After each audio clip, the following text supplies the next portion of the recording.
Feta grecque.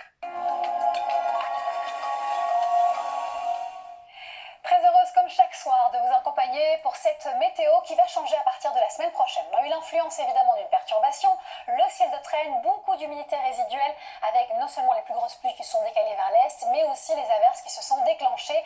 Facile à voir, les petits points bleus, ce sont toutes les averses qui sont déclenchées et on voit partie atlantique, le temps a été plutôt lumineux comme c'était prévu. En tout cas, le Gard, non plus l'Hérault, mais le Gard, le Var, le Vaucluse sont en risque de feu de forêt élevé, très élevé, toujours les Bouches-du-Rhône, tout simplement parce que le vent va perdurer ce week-end. Il soufflera fort, d'ailleurs on le voit, 80 km en rafale déjà le matin. On a une nouvelle perturbation qui va débarquer ici par la Bretagne et la Normandie, avec du vent mais aussi des pluies à caractère continu. À l'avant, beaucoup de champs nuageux qui seront parfois tenaces. Et puis cette perturbation, elle va avancer avec ce risque de pluie continue plutôt calée vers les Hauts-de-France durant l'après-midi, puis à l'arrière, Bretagne, Pays de la Loire, Normandie, une partie de l'Île-de-France seront plutôt touchées par de belles éclaircies, mais pas mal de vent, et le vent en Méditerranée n'aura pas bougé, tout comme le soleil qui lui perdure depuis plusieurs semaines de ce côté-là.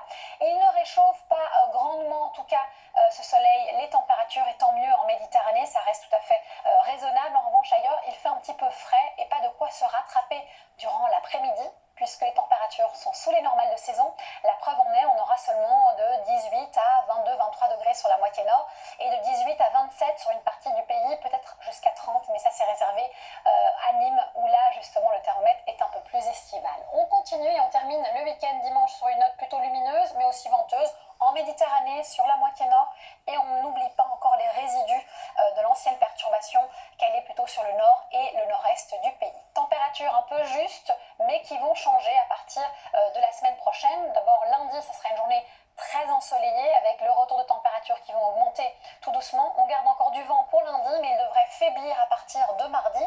Belle journée, quelques débordements nuageux ici vers l'extrême nord et un petit vent sensible en bord de Manche. Et je vous ai choisi mercredi car ça serait l'une des journées les plus chaudes de la semaine avec 34 degrés en moyenne. Attention, il va faire chaud et 29 sur la moitié nord avec des valeurs très estivales et quelques débordements encore nuageux ici vers les Hauts-de-France et quelques entrées maritimes vers le golfe du Lion. On devrait garder ce temps lumineux en tout cas encore jeudi, vendredi, peut-être jeudi avec un risque d'averses orageuses. Rien n'est moins sûr, mais ce qui est sûr, c'est que l'été revient pour tout le monde en tout cas. Dans quelques instants, vous avez rendez-vous avec Audrey Crespo-Mara et son journal et on se retrouve sans surprise juste après.